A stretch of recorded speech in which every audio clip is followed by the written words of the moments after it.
Hello student, कैसे हैं आप सब। आज हम पढ़ेंगे चैप्टर वाइज प्रैक्टिस सेट बाल विकास के। उसमें चैप्टर नंबर आपको पढ़ना पड़ेगा फर्स्ट चैप्टर का नाम क्या है? शिक्षा एवं मनोविज्ञान। ये आपका है चैप्टर नंबर फर्स्ट, जो आपके सिलेबस में दिया है। आपको सिलेबस कल तक प्रोवाइड हो जाएगा इसी चैनल पर।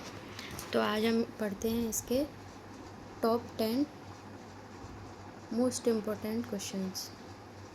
ठीक है, चलिए पढ़ते हैं। पहला क्वेश्चन क्या है? एक शिक्षक को अपने विद्यार्थी की क्षमताओं को समझने का प्रयास करना चाहिए। निम्नलिखित में से कौन सा क्षेत्र उस उद्देश्य के साथ संबंध है?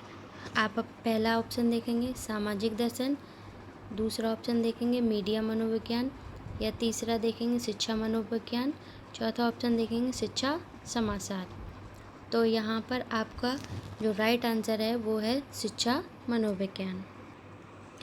दूसरा क्वेश्चन देखते हैं। शिक्षा मनोविज्ञान है क्या है? शिक्षा मनोविज्ञान विशुद्ध विज्ञान है, व्यावहारिक विज्ञान है, या आपका मानव विज्ञान है। सॉरी, थोड़ी सी प्रॉब्लम हो रही है, नई अभी ये चलाना सीखी हूँ। तो शिक्षा मनोविज्ञान है, विशुद्ध विज्ञान है, व्यावहारिक विज्ञान है, मानव विज्ञान है, या इनमें से कोई नहीं है। तो यहाँ पे आपका शिक्षा मनोविज्ञान क्या है? आपका शिक्षा मनोविज्ञान है मानव विज्ञान। ये क्या है आपका राइट आंसर। ठीक है, चलिए देखते हैं तीसरा क्वेश्चन। 1882 ईस्वी में किस मनोवैज्ञानिक द्वारा लंदन में मानवीय विशेषताओं का अध्ययन करने के लिए प्रयोगशाला का निर्माण किया गया? पहला ऑप्शन क्या है? कैटल है, दूसरा ऑप्शन आपका क्या है? गाल्टन है, और तीसरा ऑप्शन क्या है आपका? अल्फ्रेड बिने है, और चौथा क्या है? वुडवर्थ है। तो यहाँ पे आपका राइट आंसर होगा अल्फ्रेड बिने। चलिए चलते हैं आपका यहाँ पे चौथे प्रश्न पर। चौथा प्रश्न क्या है? चौथा प्रश्न है कि प्रारंभ में आत्मा का प्रयोग किस शास्त्र में किया गया था? अर्थशास्त्र में किया गया था, दर्शन शास्त्र में, या समाजशास्त्र में, या शिक्षा शास्त्र में? तो आपका यहाँ पे राइट आंसर वो है प्रारंभ में आत्मा का प्रयोग दर्शन शास्त्र में किया गया था। चलिए चलते हैं पाँचवें क्वेश्चन पर। पाँचवा क्वेश्चन क्या है? प्रथम मनोवैज्ञानिक प्रयोगशाला की स्थापना किसने की थी? गाल्टन ने की थी, हल ने की थी, वुंट ने की थी, या वॉटसन ने की थी? तो यहाँ पे आपकी प्राथमिक मनोवैज्ञानिक प्रयोगशाला की स्थापना वुंट ने की थी। अगर आपको इसके आंसर एक्सप्लेनेशन चाहिए तो आप कमेंट करके मुझे बताइए। अगले वीडियो में मैं आपको एक्सप्लेनेशन के साथ सारे कुछ आंसर्स बताती चलूँगी। चलिए चलते हैं क्वेश्चन नंबर 6 पर। क्वेश्चन नंबर 6 आपका क्या कहता है कि छात्र अधिगम का वॉर्क मॉडल इनके द्वारा प्रस्तावित किया गया था? कोलबर्ग के द्वारा, नील फ्लेमिंग के द्वारा, पियाजे के द्वारा, या एरिक के द्वारा?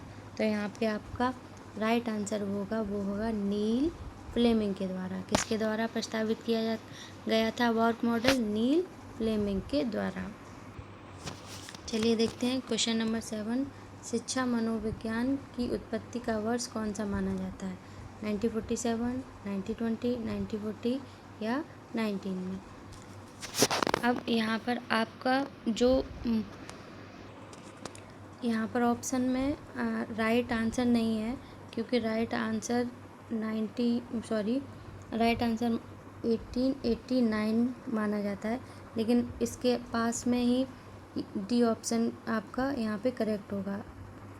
ठीक है, चलिए आगे चलते हैं क्वेश्चन में। क्वेश्चन नंबर 8 है शिक्षा मनोविज्ञान का संबंध किससे नहीं है? पहला ऑप्शन है मानव व्यवहार का अध्ययन, मानसिक क्रियाओं का अध्ययन, या सीखने के तरीकों का अध्ययन, या संचार माध्यमों का अध्ययन। अब आप यहाँ पे एक चीज़ देखिए कि क्वेश्चन में पूछ रहा है कि शिक्षा मनोविज्ञान का संबंध किससे नहीं है।